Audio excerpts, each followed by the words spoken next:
ಯಾವಾಗ ಧರ್ಮವು ಕ್ಷೀಣಿಸಿ ಅಧರ್ಮವು ಹೆಚ್ಚಾಗುವುದೋ ಆಗ ದುಷ್ಟರನ್ನು ಶಿಕ್ಷಿಸಿ ಶಿಷ್ಟರನ್ನು ರಕ್ಷಿಸಲು ನಾನು ಈ ಭೂಮಿಯ ಯುಗಾಂತ್ಯದಲ್ಲಿ ಕಾಣಿಸಿಕೊಳ್ಳುತ್ತೇನೆ.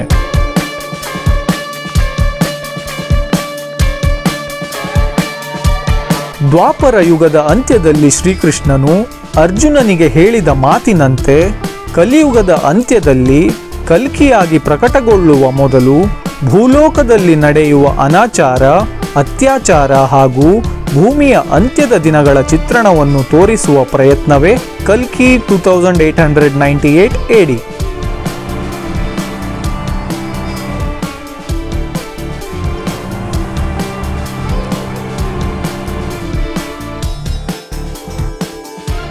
ಚಿತ್ರದಲ್ಲಿ ಅನೇಕ ದಿಗ್ಗಜ ಕಲಾವಿದರ ಬಳಗವಿದೆ. ಪ್ರಭಾಸ್, ಅಮಿತಾಬ್ ಬಚ್ಚನ್, ಕಮಲ್ ಹಾಸನ್, ದೀಪಿಕಾ ಪಡುಕೋಣೆ, ದಿಶಾ ಪಟಾಣಿ, ದುಲ್ಕರ್ ಸಲ್ಮಾನ್, ರಾಣಾ ದಗುಬಾಟಿ, ಬ್ರಹ್ಮಾನಂದಂ ಇನ್ನೂ ಅನೇಕರಿದ್ದಾರೆ.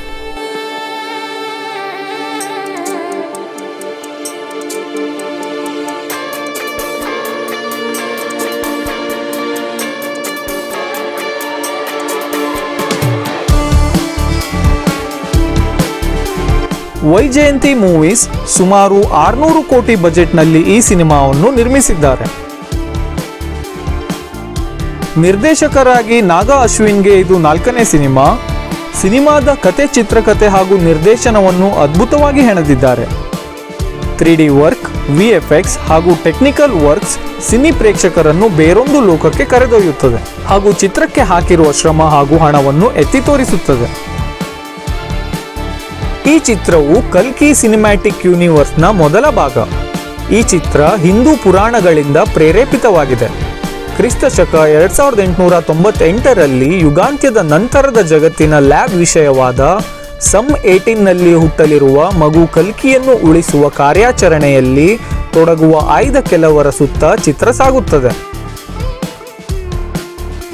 2898ನೇ ಇಸ್ವಿಯಲ್ಲಿ ಮರುಭೂಮಿಯಾದ ಕಾಶಿನಗರವು ಭೂಮಿಯ ಮೇಲಿರುವ ಏಕೈಕ ನಗರವಾಗಿದೆ ಮತ್ತು ಇದು ದೇವರ ರಾಜ ಸುಪ್ರೀಂ ಯಾಸ್ಕಿನ್ನ ನೇತೃತ್ವದಲ್ಲಿ ನಿರಂಕುಶ ಗಣ್ಯರಿಂದ ಆಳ್ವಿಕೆ ನಡೆಸಲ್ಪಟ್ಟಿದೆ.